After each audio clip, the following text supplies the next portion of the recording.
से लाइव बात करता हूँ। तो पहली बार इस बालकनी से मैं वीडियो बना रहा हूँ। शाम के 6 बज रहे हैं लेकिन धूप निकली हुई है पीछे। ये वीडियो कोई ब्लॉग वीडियो नहीं है। ये वीडियो में आपको बताने को मिलेगा कि जो आपके सारे सवाल होते हैं ना, थोड़े से मेरा टंग कट गया है इसलिए बोलने में दिक्कत होती है। तो जो आपके सारे सवाल होते हैं कि मैं सस्ते में कैसे घूमता हूँ, मैंने अपने पेरेंट्स को कैसे कन्विंस किया, या तो फिर मैं अपने ट्रैवल को कैसे फ़ंड करता हूँ, उसके अलावा मेरे कितने अमेजिंग एक्सपीरियंस रहे थे गोबी डेजर्ट में, जो मेरे डेडली एक्सपीरियंस रहे थे। उसके अलावा हाउ आई गेट वीज़ा, सबसे ज़्यादा क्वेश्चन पूछा जाने वाला, how I get visa, how I manage my fund. उसके बाद मेरी नेक्स्ट ट्रैवल प्लान क्या है और मैंने अपने पेरेंट्स को कैसे कन्विंस किया, सारे तो हो ही जाएंगे। और मेरे बैग में क्या क्या है, बस यही सारे क्वेश्चंस मैंने इस वीडियोस में दिए हैं। मेरा ये एक्चुअली इंटरव्यू था। मेरे जो अमित भाई हैं, अमित भाई को अगर नहीं जानते हैं तो बता देता हूँ कि वो एक भी अमेजिंग ट्रैवलर है। उन्होंने अफ्रीका में काफ़ी गज़ब की ट्रैवलिंग की है और उनका यूट्यूब चैनल भी है देसी टूरिस्ट। और भाई वीडियो बनाते हैं यार, मतलब उनके जो एडिटिंग स्किल्स हैं, मतलब मैं उसके सामने तो बच्चा हूँ, मतलब बच्चा, बहुत छोटा बच्चा और वो मतलब क्या बताऊँ, बूढ़े हैं तो कुछ ऐसा है। तो उनके वीडियोस भी आप देख लेना। और उनके साथ मैंने ये वीडियो बनाया था, उन्होंने मुझसे इंटरव्यू लिया था, तो उसी इंटरव्यू को मैं अपने वीडियोस में डाल रहा हूँ क्योंकि सारे सवाल ऑलमोस्ट सेम ही थे। तो मैंने लगा कि आप लोग भी पसंद करोगे और आपकी सवाल भी लगभग सेम होती है। तो और अगर वीडियो अच्छी लगी तो लाइक कर देना। Hello, what's going on? so my name is Amit, and I am and completely ready to blow your mind because it blew mine when I came to know about this wonderful guy. एक ऐसे बंदे से मैं आज आपको मिलवाने वाला हूँ जो इंडिया से बांग्लादेश, बांग्लादेश से म्यांमार, म्यांमार से थाईलैंड, थाईलैंड से लाओस, लाओस से चाइना, मंगोलिया, फिर Russia, Kyrgyzstan, Kazakhstan, Tajikistan, Uzbekistan, वापस कजाकिस्तान, फिर रशिया का साइबेरिया रीजन और फिर अब जाकर अजरबैजान में पहुंचा है वो सिर्फ एक ट्रिप में, थ्रू आउट ये पूरी डिस्टेंस बिना एक भी फ्लाइट लिए। ये वो बंदा है जिसने गोबी डेजर्ट, मंगोलिया का बहुत बड़ा सा मरुभूमि पैदल ही पार कर दिया। और ये वही बंदा है जो ओमियाकॉन रशिया में -72 डिग्री सेल्सियस वाली जगह पे अकेला पहुंच गया और वहां पहुंचने वाला ये सिर्फ चौथा इंडियन था। और ये वही बंदा है जिसने ये सब कुछ बिना किसी के, बिना अपने पेरेंट्स के या बिना किसी के हेल्प के, अपने बलबूते पे सिर्फ 18 साल की उम्र में कर लिया। और आज हम मिलेंगे इसी लड़के से। And I welcome nomad Shubham. Nomad Shubham, आपका बहुत बहुत स्वागत है इस पहले एपिसोड में, जहां बहुत पर बहुत धन्यवाद। Thank you to you for honouring us in the very first episode of this session. So सबसे पहला सवाल, शुभम, क्या तुम बाकू में बिल्कुल सेफ हो इस कोविड-19 के टाइम पे? यस, ऑलमोस्ट सेफ हूँ। यहाँ पर कोविड-19 के उतने केसेस नहीं हैं और सब कुछ नॉर्मल है, उतना भी ज़्यादा क्लोज नहीं है। आप बाहर जाओगे तो लोग ट्रैवल करते हुए दिखेंगे, सुपरमार्केट वगैरह खुली हुई है, बट जो बिग मॉल्स हैं, उसके अलावा जो रेस्टोरेंट वगैरह हैं, वो सब बंद पड़े हुए हैं। तो यहाँ पे अगर नंबर्स की बात करें तो यहाँ पे आई थिंक अभी 250 केसेस हैं, मतलब जो एक्टिव केसेस हैं 250 के आसपास पूरे कंट्री में। ओके, तो और मेरे ख्याल से ये कुछ समय पहले तक 1000 के ऊपर थे, तो मतलब केसेस 1000 के ड्रॉप ऊपर हुए हैं। ड्रॉप हो रहे हाँ, हैं तो यहाँ फिर पे। तो अच्छी बात है, आप नेगेटिव साइड पे जा रहे हैं आपके लोकेशन पे, तो फिर ठीक है, this is pretty good news. और भी बहुत सारी बातें करेंगे आपके साथ, बट सबसे पहले हम और ये सारे लोग जो यहाँ पर और अमेजिंग ट्रैवलर्स हमारे साथ आपको देख रहे हैं, वो सब ये जानना चाहेंगे, who is Shubham, who is nomad Shubham? मैं एक ट्रैवलर हूँ, बस ट्रैवल करता हूँ। मैं ऑलमोस्ट 2.5 सालों से ट्रैवल कर रहा हूँ और मैं अलग अलग जगहों पे जाना चाहता हूँ और जो ऐसे जगह जाता हूँ जहाँ पे लोग ट्रैवलर्स बहुत कम जाते हैं। और मैं एक हिचाइकर हूँ, मैं फुल टाइम हिचाइकर हूँ और मुझे हिचाइकिंग करना काफ़ी ज़्यादा पसंद है। और मैंने आज तक अराउंड 50,000 किलोमीटर की हिचाइकिंग कर चुका हूँ। उसके अलावा मैं लैंड से ट्रैवल करता हूँ। काफ़ी डिफरेंट एक्सपीरियंस मिलता है बाय फ्लाइट के मुकाबले। आप 19 साल के हो, राइट? अभी 19 साल अभी का हूँ। 2 महीने पहले आप 19 साल के हुए हो, तो और 19। आप 2.5 साल से ट्रैवल कर रहे हो और 50,000 किलोमीटर हिचहाइक कर चुके हो। तो शुरू कब किया था? मतलब किस उम्र में सोचना शुरू कर दिया था ये सब चीज़ स्टार्ट कर दिया था जब मैं 16 का था। 16? मतलब मैं 16 में क्या कर रहा था? मैं 16 में शायद ये सोच रहा था कि 10th के बाद साइंस लूं या कॉमर्स, और उसमें भी डिसाइड कर नहीं पाया था मैं। Dude, okay. You are awesome. अच्छा, तो थोड़ा सा जानना चाहेंगे आपका बैकग्राउंड, शुभम। कहाँ से हैं आप? या फैमिली बैकग्राउंड क्या है आपका? मैं बिहार से हूँ, बिहार के छोटे से गांव में पला बड़ा। और मेरी इंग्लिश अच्छी अच्छी नहीं, क्योंकि मेरी जो जो मैंने पढ़ाई वगैरह की थी वो हिंदी मीडियम में की थी। प्रॉब्लम इंग्लिश नहीं इज है नॉट अ तो नेसेसिटी, हाँ। या तो मैंने हिंदी मीडियम से पढ़ाई वगैरह की, 9th करने के बाद मैं फिर पटना गया। उसके बाद मैंने 1 साल कोटा चला गया आईआईटी की प्रिपरेशन करने के लिए। ओके।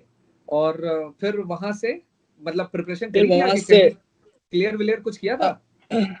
एनआईटी का हुआ सिलेक्शन, बट उस समय तक मेरा माइंड हो चुका था ट्रैवलिंग की तरफ, तो फिर वहां से एनआईटी का ट्रैवलिंग सिलेक्शन स्टार्ट हो कर दी गया था? इंजीनियरिंग। या उसके जाने के बाद क्या टेक में बात छोड़ है दिया यार, जान वाह। के। बट एनआईटी निकाल लेने के बाद ट्रैवलिंग को फुल टाइम बनाना या अपने पैशन को फुल टाइम अपने पास रखना, ये बहुत ही हिम्मत की बात है। और मुझे नहीं लगता है, at least I don't know anyone from Bihar, at least in my knowledge, जिन्होंने ये काम किया है इस उम्र में। ठीक है। और आई थिंक इंडिया में भी अगर मैं ढूंढने जाऊंगा तो बहुत कम ही लोग मिलेंगे मुझे, बिकॉज यहाँ पर ट्रैवलिंग को इतना इंपॉर्टेंस मिलता नहीं हमारे देश में, या अनफॉर्चुनेटली। बट एक बात बताओ, इस उम्र में जब तुमने ये सोचा कि तुम्हें ये फुल टाइम ट्रैवलिंग करनी है या जो भी ट्रैवलिंग करनी है, उसके बारे में तुमने अपने पेरेंट्स को कैसे कन्विंस किया? बिकॉज आई एम श्योर कि ऐसा तो नहीं हुआ होगा कि पेरेंट्स को एक दिन उठ करके बोला तुमने कि मैं बस घूमने जा रहा हूँ, उन्होंने कहा होगा हाँ हाँ बेटा जाओ। ऐसा तो नहीं हुआ होगा। नहीं, ऐसा तो किसी अभी इंडिया में अभी हो नहीं रहा है। पेरेंट्स इतने जल्दी आसानी से ट्रैवलिंग के ऊपर मानते नहीं है। कितने ट्रैवलर से मेरी बात होती है, लेकिन मैंने अपने पेरेंट्स को बोला कि देखो भाई, मुझसे अभी ट्रैवलिंग होगा, आप मुझे इंजीनियरिंग कॉलेज भेज दोगे जबरदस्ती, मैं चले जाऊंगा, लेकिन पैसे बर्बाद हो जाने हैं, मुझे जॉब वगैरह मिलना नहीं, क्योंकि मेरा ट्रैवलिंग में मन लग गया है, मुझे ट्रैवलिंग ही करनी है। ओके, फिर उनका रिएक्शन क्या था? उनका रिएक्शन बिल्कुल मतलब पागल हो गए मेरे ऊपर। मतलब गालियां तो सुनी पड़ी काफी ज्यादा, काफी समझाया गालियां सुनी? उन्होंने, लेकिन मेरा मन उसके ट्रैवलिंग के ऊपर था, तो मैंने अपनी जीत छोड़ी नहीं, मतलब लास्ट तक जीत छोड़ी नहीं। और उनको कहा कि देख भाई, मैं ना यूपीएससी क्लियर करूंगा, आईआईटी छोड़ो आप। यूपीएससी क्लियर, हाँ ठीक है, वैसे भी यूपीएससी 30 तक वैलिडिटी होती है, 30 तक या क्लियर कर सकते हैं। अभी तो 16 है, 8-10 साल घूम लो, या 24-25 तक, 26 तक, उसके बाद आखिरी के 4-5 साल में प्रिपरेशन कर लेना। 4-5 तो साल बिहारियों के लिए काफी होता है यूपीएससी क्लियर करने के लिए। तो उससे मैंने ज्यादा नहीं उन्होंने चाहिए होता बोला हमें। कि मैंने उन्होंने कहा कि देखो भाई, अभी 3 साल मुझे ट्रैवल करने दो आराम से। 3 साल मैंने अभी ग्रेजुएशन करने कंप्लीट कर लेता हूँ बाय जो डिस्टेंस कोर्स होते हैं, उसमें एडमिशन अच्छा, लगा तो मतलब कर। साथ में डिस्टेंस में ग्रेजुएशन भी कर रहे हो? उनका सिर्फ मन रखने के लिए, बाकी मैं पहले साल ही फेल हो गया क्योंकि मैंने पढ़ाई की ही नहीं थी।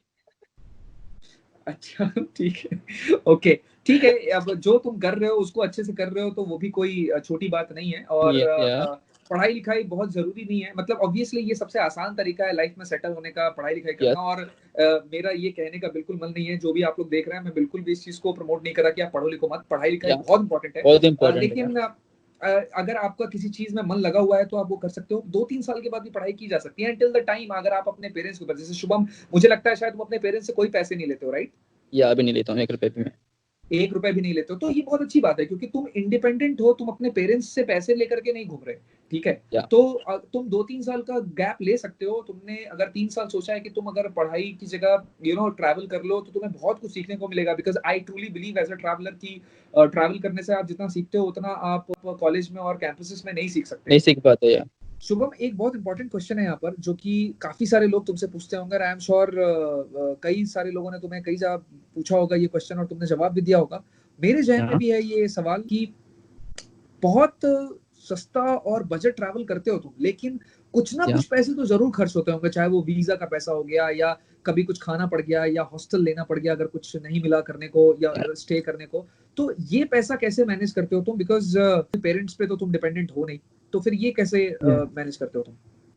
मैं ट्रैवल ऑलमोस्ट 2 सालों से कर रहा हूँ, और मैंने आपको जैसे बताया कि जो मेरा बजट है, मैं 300 से 500 रुपये पर डे के हिसाब से ट्रैवल करता हूँ। तो अगर महीने के लगा लेंगे तो अराउंड 9,000 रुपये से अराउंड 15,000 रुपये के बीच होता है एक महीने में, जो मेरा मैक्सिमम खर्चा हुआ है। तो उसके लिए मैं शुरुआती में दिनों में क्या करता था कि मैं ट्यूशंस वगैरह पढ़ाता था ऑनलाइन। ट्यूशंस ऑनलाइन पढ़ाता था, या तो फिर ऑफलाइन ही पढ़ाता था जब मैं इंडिया में रहता था। तो उसमें मैंने कुछ पैसे सेव किए थे, उससे मैंने ट्रैवल किया। साउथ ईस्ट एशिया का ट्रिप मैंने सेव पैसे से ट्रैवल किया था। और उसके बीच कभी कभी ना, पता नहीं, मुझे काम मिल जाता था। लाइक ऑनलाइन जो काम होता है, किसी एक हॉस्टल में रह लो, उनको वहाँ पे वॉलंटियरिंग कर लो, और साथ साथ पैसे, साथ साथ पढ़ाई भी, मतलब पढ़ाई कर लो, और साथ साथ लाइक लोगों को पढ़ा भी दो। उसमें क्या होता है कि थोड़े मोड़े पैसे आ जाते थे। तो ऑन एन एवरेज मैं 10,000 11,000 का महीना कमाता था। ओके, ये ऑलराइट। मेरा मैक्सिमम था। लेकिन अब ऑलमोस्ट 7 महीने हो गए जब मैं यूट्यूब से पैसे ले रहा हूँ। जो यूट्यूब की जो एड्स रेवेन्यू से पैसे आते हैं, उससे मैं ट्रेवल कर पा रहा हूँ। और आज ऑलमोस्ट 5-6 महीने के बाद इस तरह मतलब कंडीशन है कि आज मैं मतलब अच्छे से ट्रेवल कर सकता हूँ। लेकिन अच्छा, फिर भी मतलब अब मतलब YouTube से इतना रेवेन्यू आ जाता है कि तुम अब अच्छे से ट्रैवल कर सकते हो, या लाइक ताकि किसी और उस पे डिपेंडेंट रहने की जरूरत नहीं है। जरूरत नहीं है, तो मैं अब तो क्या फिलहाल वो सब कभी तो ऐसा नहीं कर रहा होगा हूँ। कि YouTube से बहुत सारा पैसा आने लग जाएगा तो हम वो शुभम जो नोमैडिक है नहीं नहीं उसको नहीं देख पाएंगे? नहीं नहीं, मैंने अपने एक ही बात पक्का रखी है कि चाहे कुछ भी हो जाए, ट्रैवल स्टाइल चेंज नहीं करना, ट्रैवल स्टाइल सेम रहना है। थैंक गॉड, क्योंकि सबको यही पसंद है कि अनकन्वेंशनल वे से तुम कितना ट्रैवल कर रहे हो ना। आई एम प्रीटी श्योर कि सब ये चाहते हैं कि तुम ऐसे करते रहो और लोग देखते रहें और इंस्पायर होते रहें, लर्न करते रहें। सो ये बहुत अच्छी बात है, एंड आई एम श्योर कि ये बहुत सारे लोगों का यहाँ पे डाउट क्लियर हो गया था कि या शुभम पैसे कैसे मैनेज करता है। हार्ड वर्क है या ब्रो, सब लोग हार्ड वर्क करते हैं। वैसे शुभम ने बहुत हार्ड वर्क किया है, ट्यूशंस करके, ऑफलाइन ऑनलाइन ट्यूशंस करके, एंड देन फाइनली यूट्यूब के थ्रू इसको पैसा आने लग गया है, which is also a journey, या बिकॉज इतना आसान नहीं होता यूट्यूब से पैसा लाना।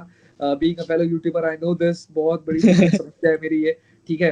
तो या when it comes to travelling, hitchhike करते हो तुम, ठीक है, इंडिया से अजरबैजान तक करीब 50,000 किलोमीटर का हिचहाइक कर लिया तुमने, या जो भी पब्लिक ट्रांसपोर्ट यूज किए तुमने, इस दौरान कभी तुम्हें डर नहीं लगा, या कोई हम्म, ऐसा एक्सपीरियंस नहीं हुआ जहां पर तुम्हें लगा हो कि थोड़ा ये अनसेफ हो गया, या फिर जान जा सकती है, या फिर या कुछ भी डर लगा हो किसी भी तरीके का?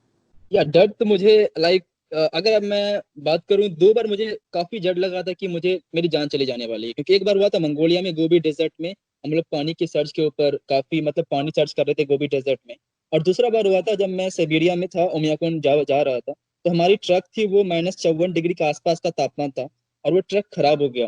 और मैंने काफी सुना था कि वहां पे लोग मर जाते हैं लाइक ठंड से, अगर उसमें ट्रक खराब हो जाती है तो, क्योंकि दूरों दूर तक कोई नहीं मिलेगा आपको, कोई नहीं। 400 किलोमीटर जो ओमियाकोन से पहले 400 किलोमीटर तक सिर्फ एक कैफे है, उसके अलावा कुछ नहीं है। और सिर्फ टाइगा साइबेरिया का जो है, और सिर्फ जानवर है वहां पे। तो हमारी ट्रक खराब हो गई। अब मेरा क्या है कि मुझे ना उतनी मैकेनिकल चीजें आती नहीं है कि कार वगैरह ठीक कैसे करनी है या को कैसे करना है। जो हमारा चक्का था वो पंचर हो गया, लाइक फट गया, और हमारी गाड़ी स्नो में मतलब थोड़ी गिर गई, हम लोग स्नो में चले गए। तो कितने लोग किसी थे तरह हम और ट्रक ड्राइवर भाई साहब 2 ही थे। और हिचहाइक कर रहे थे तुम? हिचाइक कर रहा था मैं। ओके, फिर? उसके बाद ट्रक वाले भाई साहब ने उतरे, मैं भी उनके हाथ बटाने के लिए गया, मुझे कुछ आती नहीं, मैंने ट्राई किया। 1 घंटे लगे, अराउंड 45 मिनट के आसपास। हमारा चारों मेरा तो उंगली काम ही नहीं कर रहा था, क्योंकि इस -55 में हाथ निकालना, क्योंकि मेरे पास दस्ताना जो था उसमें उंगली मतलब वाला नहीं था, वहाँ के दस्ताने होते हैं वो चारों साथ होते हैं, फिर आप काम नहीं कर सकते, पकड़ नहीं सकते। तो वही जो हाथ निकाल के खाली हाथ से मैंने किया, चारों के चारों उंगली फ्रोज हो चुकी थी। ऐसा लग रहा था कि मतलब किसी ने ना लाइक चोट लग गया हो, दरवाजा के सामने नहीं आता कभी आपका हाथ, तो जो ऐसा फील हो रहा था, चारों की चारों 20 उंगलियों में, पैर हाथ सब कुछ ऑलमोस्ट फ्रोज राइट में से हो गई थी। तो फिर पता नहीं हिम्मत आई, कुछ ट्रक ड्राइवर्स पीछे से और आ गए, और फिर हम लोगों ने ठीक ठाक करके हम लोग निकल गए, हम यकन पहुंच गए। ये मेरा मतलब रिस्की एक्सपीरियंस था। कितने, मतलब ये सुनने में इतना रिस्की लग रहा है, आई डोंट नो वहां पर एग्जैक्टली तुम्हारे साथ क्या फीलिंग आ रही होगी तुम्हें। कितना वक्त लगा था तुम्हें ये ट्रक को ठीक करने में, मतलब अराउंड कितने वक्त 45 मिनट था? के 45 मिनट के यार आसपास। 45 मिनट में क्या फीलिंग आई होगी ना, मतलब मैं थोड़ा बहुत इमेजिन, मतलब शायद मैं इमेजिन कर भी नहीं पाऊंगा, मैं करने की कोशिश कर रहा हूँ कि यार क्या थ्रिलिंग एक्सपीरियंस रहा होगा। और दूसरा तुमने बताया कि पहला तुमने बताया कि गोबी डेजर्ट में तो पानी गोभी ढूंढ से रहे थे। पानी ढूंढ रहे थे। डेजर्ट में पानी ढूंढ रहे थे, क्यों? हम लोग पानी लेके चले थे, जब हम लोग चले थे, क्योंकि जो गोबी का जो स्थान, लाइक जो गोबी का हम लोग देखना चाहते थे सैंड ड्यून्स। तो सैंड ड्यून्स जो मेन सिटी थी, एक छोटी सी सिटी थी, गाँव सा, वहां से अराउंड 25-26 किलोमीटर दूर था। हम लोग वहां से चले पैदल। आप लेके चले थे अराउंड 5 लीटर पानी, बट खत्म हो गई रास्ते में, क्योंकि चलना पड़ा था पैदल, दिन भर पैदल चलते रहे, खत्म हो गई पानी। अब रात को पानी खत्म हो गई, हम लोग सोचे गिर वगैरह में ढूंढते हैं, तो उसी रात को हम लोग पानी गिर ढूंढ रहे थे। ऑलमोस्ट नहीं मिला था, और हम लोग ऑलमोस्ट मतलब मरने ही वाले थे, क्योंकि पानी हम काफी प्यासे थे। मतलब एक बात बताओ, मैं समझने की कोशिश कर रहा हूँ कि तुम लोगों ने गोबी डेजर्ट, तुमने और nomadic Indian, if I am या नॉट रॉन्ग, ठीक है, या तुम या दोनों ने गोबी डेजर्ट को पैदल ही पार कर दिया था, या ठीक है। और इस पूरे डेजर्ट को पार करने के दौरान एक रात, मतलब 2 दिनों में तुमने किया था, या बीच में एक रात पड़ी थी, राइट? एक रात पड़ी थी। तो उस रात में तुम्हारे पास पानी नहीं था, या पानी नहीं था, हम लोग रात को तुम पानी खोज रहे थे। रेगिस्तान के बीच में हो, और तुम्हें कोई आइडिया नहीं है कहाँ क्या है, और तुम्हारे पास पानी नहीं है। तेज। डूड, ये यार कैसे काम करते हो तुम लोग, है मतलब ये कर कैसे लेते हो यार, हिम्मत कहाँ से आती है ये करने के लिए? पता नहीं फ्लो फ्लो में हो गया था ऐसा, हम लोगों ने कुछ प्लान नहीं किया था कि कुछ ऐसा करना है, जब हम लोग करते हो तो कुछ ऐसा प्लान नहीं करते कि ये करना है, हो जाता है फ्लो फ्लो में। बहुत अमेजिंग स्टोरी है ये। देखो, जो हमारे ट्रैवलर्स हैं, जो जो भी व्यूअर्स इस वक्त हमें देख रहे हैं, देखो मैं ये आप लोगों को डिस्क्लेमर पहले दे रहा हूँ कि ये लोग बहुत मंझे हुए खिलाड़ी हैं और ये एक अलग ही वेवलेंथ है ब्रेन का, तो ये बहुत सारे ऐसे काम करते हैं। इसका मतलब ये नहीं है कि हम वो ट्राई करने की कोशिश करें। एंड तुम जब ये गोबी डेजर्ट क्रॉस कर रहे थे तो तुम नोमैडिक इंडियन के साथ थे। एंड या जिन लोगों को नहीं पता है, nomadic Indian, his name is Deepanshu Sangwan, is one of the most amazing हिचहाइक and adventurer traveller from India. ठीक है, तो ये दो लोग थे साथ में और दोनों ही बहुत ही एविड ट्रैवलर्स थे। इनको काफी एक्सपीरियंस है रोड पे रहने का और ऐसी जगहों पे, दुर्गम जगहों पे जाने का, वीरान जगहों पे जाने का। सो सिर्फ इंस्पायर होना जरूरी नहीं है कि ये कॉपी करना। ठीक है, so this is just a disclaimer from my side, क्योंकि मैं ये कॉपी नहीं करूंगा। मैं बड़ा कंफर्टेबल ट्रैवल करने की कोशिश करता हूँ। इतना मतलब थोड़ा बहुत हिचाइक वगैरह मैं कर लेता हूँ, लेकिन डेजर्ट क्रॉस कर जाना यार, ये बहुत बहुत ज्यादा बड़ी बात है। अच्छा, now moving on to next thing. मैं एक्चुअली ये जानना चाह रहा था शुभम तुमसे कि इस पूरे ट्रैवल के दौरान, कुछ 1 साल हो गया तुम्हें ट्रैवल करते हो 50,000 किलोमीटर के दौरान, क्या इंसानी तौर पर किसी इंसान से, किसी ह्यूमन से तुम्हें लगा कभी ऐसा कि मुझे खतरा है? क्योंकि जनरली हमारे दिमाग में ये परसेप्शन होता है कि यार बाहर मत जाओ, कोई कुछ खाने को दे देगा, कोई कुछ बेवकूफ बना देगा, कोई लूट जाएगा तुम्हें। जैसा हमारे घर में हमारे मम्मी पापा बचपन से हमें कहते आए हैं और न्यूज और मीडिया में भी हम यही देखते हैं। तो इस दौरान कभी ऐसा हुआ कि किसी इंसान से तुम्हें लगा हो, खतरा महसूस हुआ हो? अब पहले मैं सुनाता हूँ एक स्टोरी जहाँ पर एक इंसान था, जिस अगर वो बोले कि मैं माफिया हूँ और उसके घर जाके रहना, मुझे नहीं पता नहीं, एक मैं रशियन बॉर्डर पे था, मैं मंगोलिया से रसिया में एंट्री ले रहा था और एक भाई साहब मिले, वो कहे कि मैं माफिया हूँ, काफी ड्रंक थे, पता नहीं, फिर भी मुझे इसमें अच्छी फील आ रही थी कि ये बंदा नहीं, सही लग रहा है, मुझे सही लग रहा है, मुझे रहने को दे रहा है रात को, चलो इसके घर पे रहते हैं। मुझे पता नहीं, मुझे लगा ये एक्सपीरियंस करना है कि माफिया लोग कैसे रहते हैं, मतलब वो सच में माफिया था? या सच में माफिया था। ओह वाह, कैसा था एक्सपीरियंस फिर तुम्हारा? काफी अच्छा एक्सपीरियंस था माफिया के साथ, लाइक घर पे गए, वो खिला रहे हैं पिला रहे हैं, लेकिन ड्रंक तो सारे लोग थे, 5.5-6 माफियाज थे, खिला रहे हैं पिला रहे हैं, लेकिन अच्छा एक्सपीरियंस मिला मुझे, और सुबह उन्होंने मुझे छोड़ दिया जहाँ पे जाना था। पता नहीं अच्छी फील आई उनके प्रति, पता नहीं, मुझे ऐसा हमेशा होता है कि जब भी किसी लाइक लोगों से मिलता हूँ, फील या ना वो समझ में आ जाती है कि कैसी है, कैसे हैं लोग। आई एम श्योर इंस्टिंक्ट पे काम करते हैं यार जब आप ट्रैवल कर रहे होते हो, और जनरली आपका इंस्टिंक्ट जो होता है ना वो गलत नहीं होता है। ठीक है, तो मतलब कोई एक्सपीरियंस नहीं है ऐसा अभी तक जो कि बहुत खराब हो किसी इंसान के साथ? एक हुआ था, लेकिन एक्सपीरियंस था क्या, मैं थाईलैंड में हिचाइक कर रहा था और ट्रक वाले भाई साहब थोड़ा मुझे सेक्सुअली हरास करने की कोशिश कर रहे थे। ओके, हाँ, ये एक्सपीरियंस थोड़ा बुरा साउंड करता है। एंड या आई अंडरस्टैंड दिस। एंड क्योंकि मेरे बहुत सारे ऐसे मैंने किस्से सुने हुए हैं और कई सारे मेरे बहुत नजदीक के लोगों से मैंने ये किस्से सुने हुए हैं, तो ये लड़कों के साथ भी होता है। This is pretty bad. तो मैंने चिल्लाया वहां पे, फिर वो उन्होंने मुझे छोड़ दिया ट्रक से बाहर, मतलब मैं चला गया और मैंने कुछ कुछ छोड़ भी दिया था उसी ट्रक में। वो मेरा लाइक ओनली बुरा एक्सपीरियंस है मेरे ऑलमोस्ट 2 साल के ट्रैवलिंग में। Alright, sad to hear that, but yeah, but I am very happy to hear this कि पूरे 2 साल में बस वो एक एक या तुम्हारा ऐसा बुरा एक्सपीरियंस रहा है। So I am pretty happy about it कि travelling is actually a very good way to know this and understand this, that the world is full of beautiful people and nice या people. All right, Shubham, एक बहुत important question है जो जब भी मैं शुभम से रिलेटेड कोई भी बात मैंने कहीं पर भी पढ़ी हो, या जब हमने ये अपने ग्रुप में डाला कि हम शुभम को इंटरव्यू करने वाले हैं, मतलब तुम्हारा नाम तो नहीं लिया था लेकिन लोगों ने अंदाजा लगा या लिया कि हाँ ये शुभम का ही इंटरव्यू होने वाला है, तो वहां पे क्वेश्चंस आ गए। तुमने इंडिया से लेकर अजरबैजान तक कुछ 18 कंट्रीज तुमने कवर कर ली हैं, और उसमें फर्स्ट वर्ल्ड कंट्री भी है चाइना, और वर्ल्ड वार। रशिया, बहुत अच्छी अच्छी कंट्रीज हैं। इन सब का वीजा कैसे लिया तुमने? क्योंकि जब तुम इंडिया से चले थे तो जहां तक मेरी इंफॉर्मेशन है तुम्हारे पास कोई वीजा नहीं था, या शायद कोई एक वीजा था। या वो सिर्फ चाइना का वीजा था। और वीजाज के बारे में मैं एक बात कहना चाहूंगा कि जो वीजाज होते हैं वो डिपेंड करते हैं पर्सन टू पर्सन, ठीक है, सबसे पहली बात, और डिपेंड करती है कंट्रीज के ऊपर कि आप कौन सी हाँ, कंट्रीज जा रहे हो। मैं यहाँ से यूरोप जाने की मैंने कभी सोचा ही नहीं, क्योंकि मुझे पता था कि मुझे यूरोप का वीजा नहीं मिलेगा। ओके तो इसलिए मैंने अफ्रीका का ही प्लान बनाया, और ये रूट भी वीजाज को देखते देखते हुए था। ओके, तो मतलब तुमने कैसे वीजास लिए? वीजा तुम जब ट्रैवल कर रहे थे उसी वक्त लेते जा रहे थे? या लेट्स सपोज मैं चाइना में हूँ, तो मैं वहां से मंगोलिया का वीजा ले सकता हूँ। ओके, और जब तुम मंगोलिया पहुंचे तो फिर वहां से रशिया का वीजा लिया तुमने? वीजा ले सकते हो। तो जब रसिया पहुंच जाओ तो वहां से आप कजाकिस्तान कर लो, आप कजाकिस्तान पहुंच जाओ तो वहां से किर्गिस्तान कर लो, इस तरह हो सकता होता है। ओके, तो ये किस तरीके से काम हुआ? जैसे मंगोलिया में तुम रशियन एम्बेसी के पास गए, या और कितना मुश्किल या कितना आसान था ये थ्रू आउट एक्सपीरियंस तुम्हारा वीजा लेने का? डिफरेंट डिपेंड करता है कंट्रीज टू कंट्री। ऐसा नहीं है कि सारे कंट्रीज इजी होते हैं, सारे कंट्रीज हार्ड होते हैं। जैसे मुझे याद है जब कजाकिस्तान के वीजा के लिए वो दे ही नहीं रहे थे, बोले कि अपने कंट्रीज आओ। मैंने कहा यार देखो मैं लैंड ट्रैवल कर रहा हूँ, इंडिया से लेके मैं किर्गिस्तान बाय लैंड आया हूँ, प्लीज देखो यार मुझे वीजा तो देना ही पड़ेगा। फिर मैंने अलग अलग लोगों से बात करी, इंडियन एम्बेसी गया, इंडियन एम्बेसी ने थोड़ा इन्फॉर्म किया उन लोगों को, तो फिर उन्होंने मुझे वीजा दिया कजाकिस्तान का। अच्छा, मतलब थोड़ी मेहनत करनी पड़ी लेकिन सॉर्ट आउट हो गया। हो गया। Okay, this sounds good. I am pretty sure कि ये इन्फॉर्मेशन बहुत सारे ट्रैवलर्स हैं यहाँ पर जो बहुत अच्छे से इस्तेमाल कर सकते हैं। गाइस, ये मेरे लिए भी लर्निंग है, बिकॉज मैं हमेशा यही सोचता था कि ज्यादातर कंट्रीज में आपको जो टूरिस्ट वीजा होता है वो आप अपने कंट्री में रह करके ही ले सकते हैं। बट ये बहुत एक नई बात पता चल रही है कि अच्छी से अच्छी कंट्री, रशिया जैसी कंट्रीज में भी आप मंगोलिया में रहते हुए आप रशिया का वीजा ले सकते हो। तो अगर एक आपका बात वहां आपको से बताऊंगा तो, और लाइक इंटरेस्टिंग बात कि जो वीजास होते हैं इंडिया में डॉक्यूमेंट ज्यादा मांगते हैं as compare to different countries.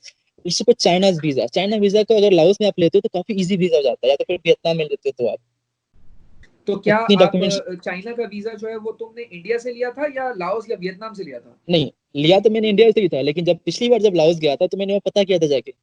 मैं ओके, ज्यादा रहता हूँ कि वीजा देंगे या नहीं देंगे, जाके तो पता क्या करते पता रहता चला हूँ। कि वो वीजा मिल देंगे सकता है देंगे, वहां से? मिल सकता है, आराम से मिल सकता है। अच्छा, मतलब लाओ जाकर के वहां से भी आप वीजा ले सकते हो। और क्या ले सकते क्या हो या डॉक्यूमेंट्स में क्या फर्क है अगर इंडिया से लेते हैं और लाओ से लेते हैं, तो क्या बैंक फर्क है? स्टेटमेंट का बैंक स्टेटमेंट नहीं मांगेंगे लाओ में? नहीं मांगते लाओस में। मैं इंडियन से मिला हूँ जिस उन्होंने राइट। लाओस की वीजा लिया है।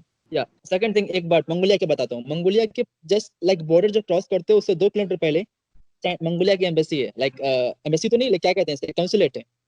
हाँ, ठीक है। और वहां पे आपको 2 मिनट में वीजा देंगे, बिना बिना 0 रुपीज में, लाइक फ्री में मिलता है वीजा।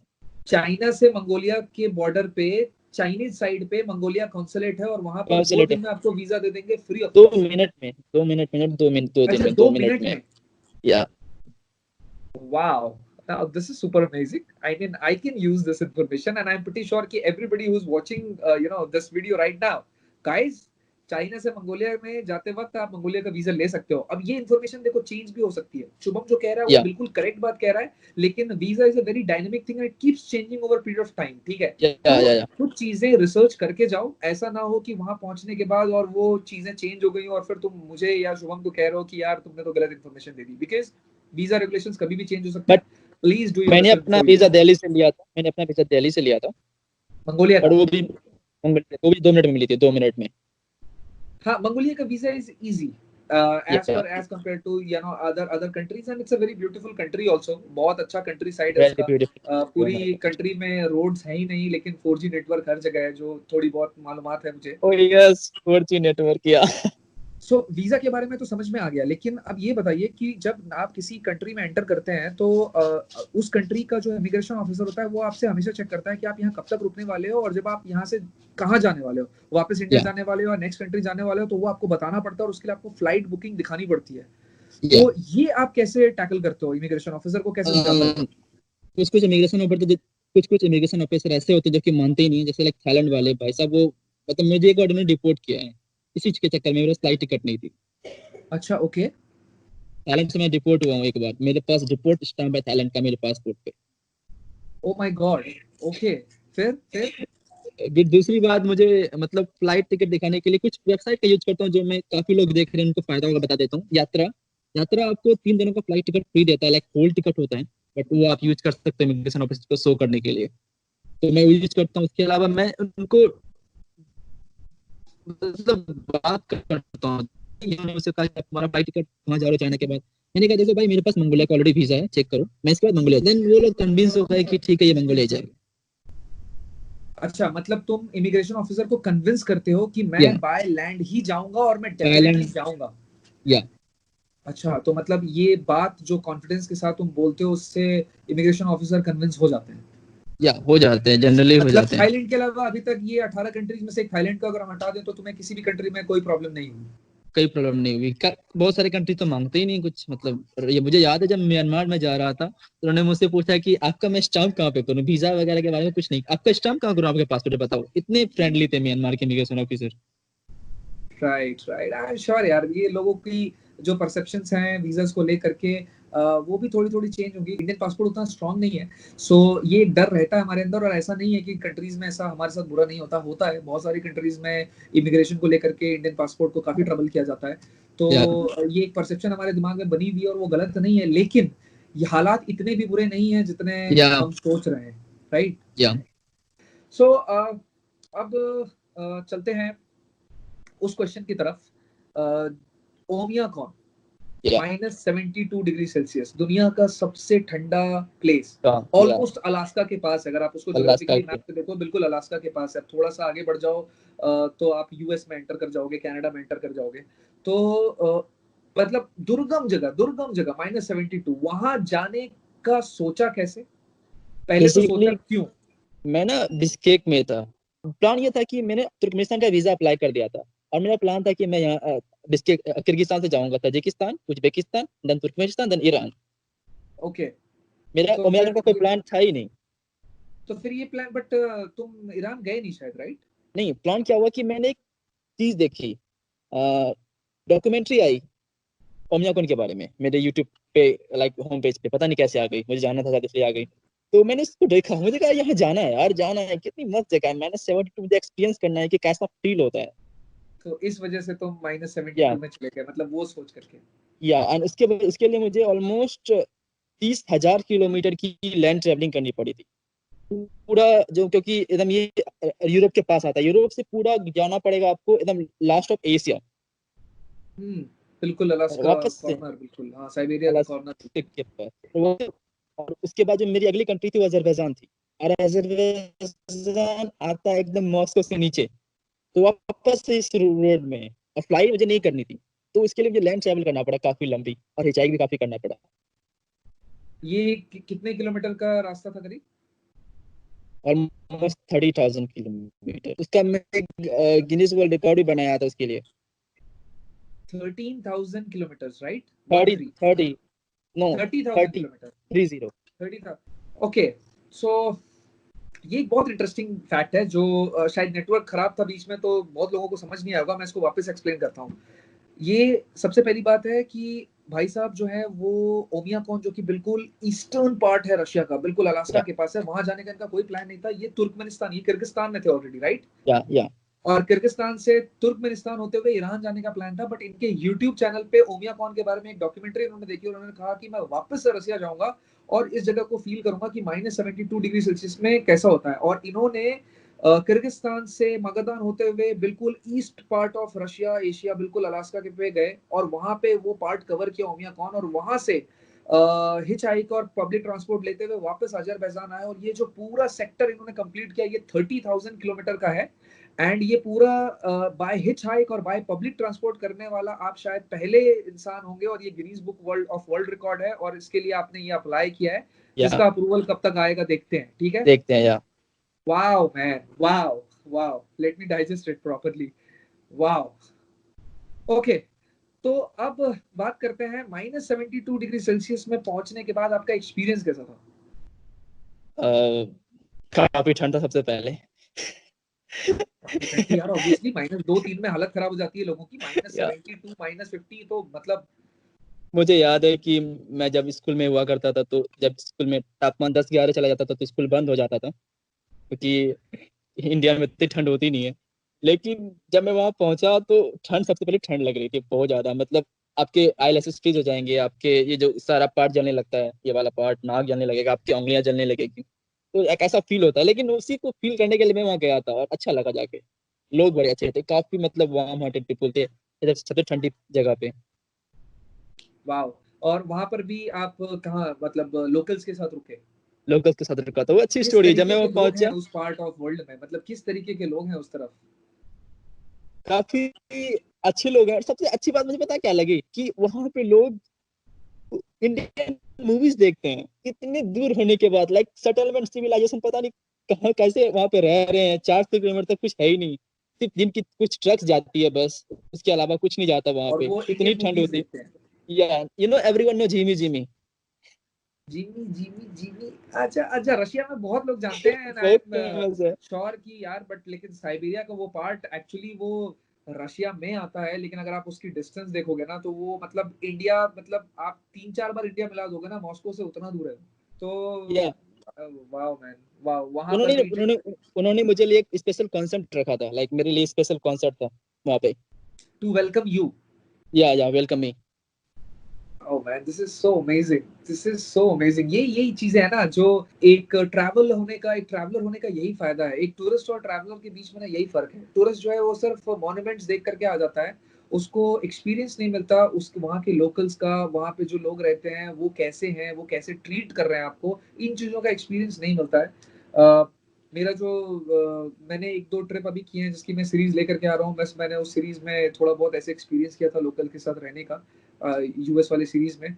और मुझे इतना अच्छा लगा कि मैंने ये सब सोच लिया है कि मैं आगे जितने भी ट्रैवल करूंगा ना, मैं हॉस्टल्स और होटल नहीं लूंगा लोगों को बताने के लिए मैं वो दिखाऊंगा जरूर कि क्या हॉस्टल और क्या होटल्स आप ले सकते हो, किस लोकेशंस पे ले सकते हो। But for my personal experience I would always try to stay with locals now, कि मैं उनके साथ ही रहूं और उनके साथ ही एक्सपीरियंस करूं कि यार ये ओवरऑल जो है माहौल कैसा होता है। अच्छा, अब कुछ और आपसे क्वेश्चंस पूछते हैं। कोविड-19 की वजह से क्या चेंजेस आने वाले हैं प्लान्स में? कोई चेंजेस आने वाले हैं?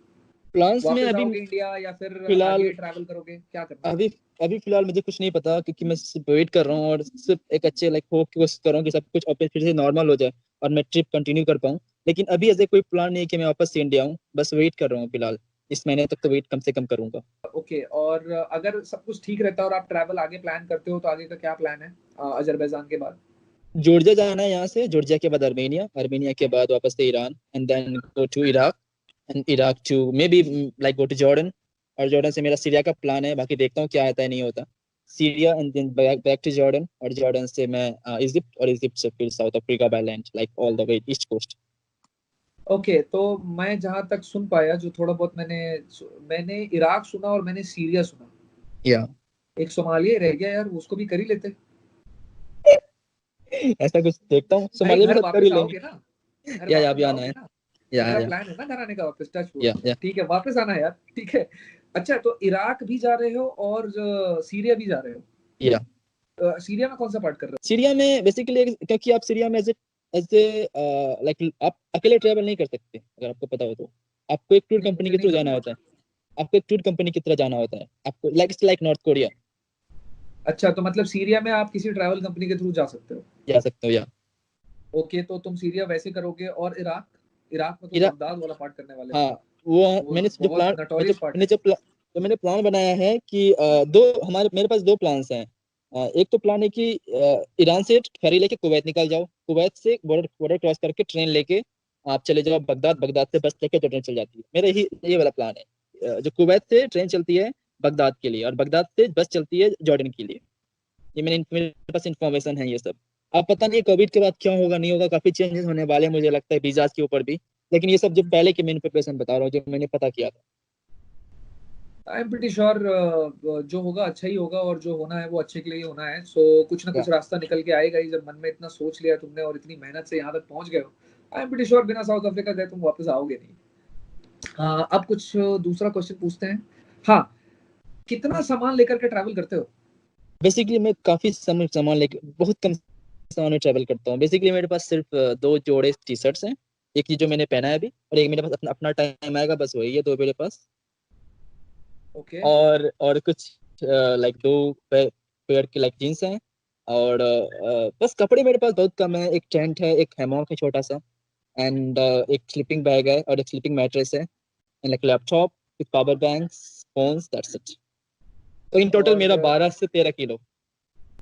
टोटल तुम्हारा जो बैगेज है सब मिला करके 12-13 किलो है बस? या ठीक है, मतलब हिच हाइकिंग करने के लिए लाइट वेट होना बहुत जरूरी है, और 12-13 किलो में कुछ तुमने 1 साल निकाल लिया, राइट? या लाइफ कितनी इजी है नहीं, मतलब कितनी कम जरूरत के साथ लाइफ जी जा सकती है। या और हम पता नहीं क्या क्या करते रहते हैं और क्या क्या खरीदते रहते हैं, और हमें लगता है कि बिना इनके तो हमारा गुजारा ही नहीं हो सकता। हो सकता है बट यार। True true is that. Okay, next question पे जाते हैं, कुछ और इंटरेस्टिंग। कभी कभी ऐसा होता है जब आप हिचाइक कर रहे होते हो तो जरूरी नहीं है आपको लिफ्ट मिल जाए, because this is yeah not a very oh conventional way of travelling, ठीक है। तो कभी ऐसा हुआ है कि हिचाइक करते वक्त कहीं फंस गए हो या फिर कोई लिफ्ट ना मिली हो? कभी अगर ऐसा हुआ है, और अगर हुआ है तो क्या किया है फिर? बहुत बार हुआ है। सबसे जो पहली बार मुझे याद है, जब वो मेरी पहली इंटरनेशनल सही वाली हिचाइकिंग थी, और रशिया में मैंने 23 आवर्स का वेट किया था। 23 घंटे? 23 घंटे। ओके, हाँ, फिर? ओके। वो पहला था। उसके बाद सेकंड बार मैंने वेट किया था थाईलैंड में, ऑलमोस्ट 2 दिनों का वेट किया था। 2 दिनों तक एक गैस स्टेशन पे था। क्या, कहाँ पर थे? थाईलैंड के गैस स्टेशन पे 2 दिनों तक था, और मैंने इसमें सोया थाईलैंड के था मैं। गैस स्टेशन पे 2 दिनों तक तुमने वेट किया था और तुम्हें कोई या हिचाइक के लिए गाड़ी नहीं मिल रही थी? नहीं मिल रही थी। फिर तो मतलब वो 2 दिन तक क्या किया हुआ, कहाँ रात में कहाँ सोए? गैस, मेरे पास टेंट है तो मैं कहीं भी सो लेता हूँ। मेरे सोने के लिए मैं कहीं पता नहीं कहाँ कहाँ सोया हूँ। अगर मैं गिनाना शुरू करूँ तो मैं पुलिस स्टेशन में सोया हूँ, माफिया के पास सोया हूँ, आर्मी के साथ सोया हूँ, मिलिट्री के साथ सोया हूँ, माफिया के घर सोया हूँ, नॉमैड के घर सोया हूँ, इमिग्रेशन ऑफिसर के साथ सोया हूँ, मतलब उनके रूम में। Immigration officer sounds very good actually. Okay. और जब कुछ नहीं मिलता है, कहीं पर ऐसे फंस जाते हो हिचाइक करते हुए, तो ऐसे ही गैस स्टेशन पे टेंट लगाया और उसके अंदर सो गए?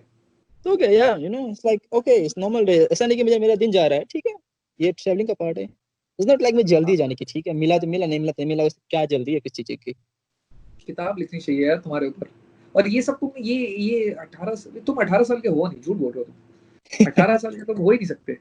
मतलब इतना दिमाग कहाँ से आ सकता है यार? पिछले जन्म में थोड़ी पढ़ाई वढ़ाई कर ली तुमने। मेच्योरिटी क्या पिछले जन्म से लेकर के आए हो तुम? इतनी मेच्योरिटी और इतना perseverance, dude, this is just not possible. And how do you find, मतलब अभी तक जितनी कंट्रीज है उसमें आई एम प्रीटी श्योर सारी कंट्रीज ब्यूटीफुल होती है, बट तुम्हारी फेवरेट अभी तक कौन सी रही है? फेवरेट ऐसा कुछ नहीं है सच, क्योंकि सारी कंट्रीज की अलग अलग चीजें हैं। चाइना भी काफी खूबसूरत है, लोग बड़े अच्छे हैं। लेकिन यकूतिया पता नहीं मेरे दिल में काफी अच्छा रहा। यकूतिया का जो पार्ट था, वो जो जो जो साइबेरिया का यकूतिया वाला पार्ट, जहाँ पे ओमियोकन वगैरह है, वहाँ पे पता नहीं अच्छा सा फील हुआ मुझे। मुझे वापस से फिर से जाना है वहाँ पे। और म्यांमार काफी खूबसूरत है, लोग यकूतिया, की स्माइल। यकूतिया, या यकूतियंस, जहाँ पर ये या मैमोथ थे और सारे या या मैं मेमोत म्यूजियम भी गया था जब मैं यकूतिया में था। हाँ, राइट, राइट। तो तुम्हारा ये वाला जो एक्सपीरियंस है साइबेरिया वाला, ये काफी अच्छा रहा, राइट? काफी अच्छा रहा। आगे हम क्या देखने वाले हैं, और आने वाले टाइम पे शुभम कैसी जगहों पे जाने वाला है जिसके बारे में शुभम भी एक्साइटेड है कि वो ये करने वाला है? वन ऑफ द प्लान्स, काफी बड़े बड़े मैंने प्लान्स बनाए हैं, क्योंकि तो पहला प्लान था साउथ अफ्रीका, लाइक अफ्रीका वाला प्लान है। अफ्रीका में थोड़ा इंस्टेंस घूमना चाहता हूँ। मैं भी साइकिलिंग करना चाहता हूँ अफ्रीका में, ये मेरा वन ऑफ द प्लान्स है। Okay, sounds very interesting. Yeah then South America, it gonna be great. Like मैंने प्लान बनाया कि अलास्का से लेकर अंटार्कटिका तक हिचाइक करनी है। अलास्का से लेकर के अंटार्कटिका तक हिचहाइक करनी है? तुम या तुम छोटा या नहीं सोच पाते हो ना? मतलब तुम छोटा नहीं सोच पाते हो ना, राइट? हाँ, मुझे लग रहा है ये या थोड़ी प्रॉब्लम है तुम्हारे अंदर। मतलब कि कुछ छोटा, आराम से, आसान सा सोच ही नहीं पाते हो। वेवलेंथ ही अलग है ब्रो। अलास्का से अंटार्कटिका तक अब क्या करोगे? इसके बाद चांद पे चले जाओगे? कहाँ जाओगे यार? वो भी कर या लोगे तुम, और वो भी हिचहाइकिंग में चले जाओगे? तो मुझे लगता है धरती से चांद भी किसी दिन हिचहाइकिंग में चले जाओगे तुम। May be. बहुत बहुत ही मजा आ रहा है यार शुभम तुम्हारे साथ बात करके, मतलब बहुत ही अमेजिंग है। लेकिन टाइम का थोड़ा सा कंस्ट्रेंट है हमारे पास। लेकिन लेकिन लेकिन जाने से या पहले मैं सारे व्यूअर्स को ये बोलना चाहता हूँ कि आप लोगों के भी कई सारे क्वेश्चंस होंगे शुभम को लेकर, लेकिन अगर आपके कोई स्पेसिफिक सवाल है तो मैं ये चाहूंगा कि आप इस वीडियो के नीचे कमेंट सेक्शन में आप अपने सवाल या डालिए और शुभम उनका जवाब आपको उसी जगह पर दे देंगे। विद दिस, शुभम, जाते जाते क्या कहना चाहोगे? तो या इनके बारे में क्या कहना चाहोगे, इनसे क्या कहना चाहोगे, कोई मैसेज?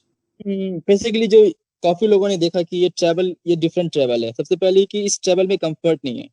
मैं कहना चाहूंगा अगर आपने ट्राई करना है तो इस ट्रेवल में कंफर्ट नहीं है। मे बी आप कई रात सोओगे नहीं, लेकिन आपको इस काबिल बनाना होगा कि आप कई रात सो नहीं। अमेजिंग एक्सपीरियंस मिलते हैं, पता नहीं कितने अच्छे अच्छे लोग मिलते हैं, बट ये थोड़ा है। दूसरा कि मैं लॉन्ग टर्म ट्रेवल करता हूँ, तो उसमें क्या होता है कि घर से दूर रहता हूँ, जो मेरे प्रीवियस फ्रेंड है उससे दूर रहता हूँ। तो लोग मिलते हैं, लेकिन जो फ्रेंडशिप है काफी इंटेंस होती है, बट वो लॉन्ग लास्टिंग नहीं होती, काफी लंबा नहीं चलती।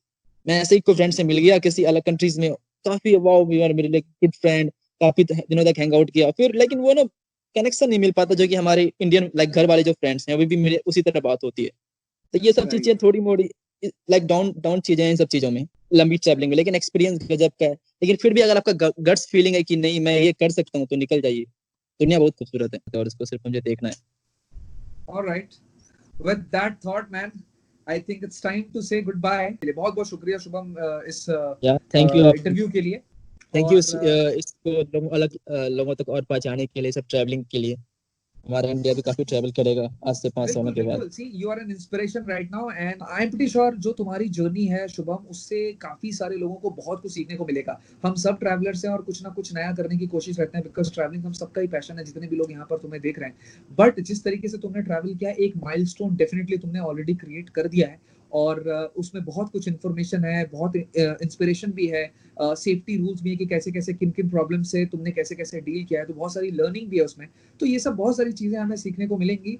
सो thank you so much for doing this and for coming for this episode. And with this, I would say goodbye to you and to everyone who is watching us right now. Thank you so much for watching us.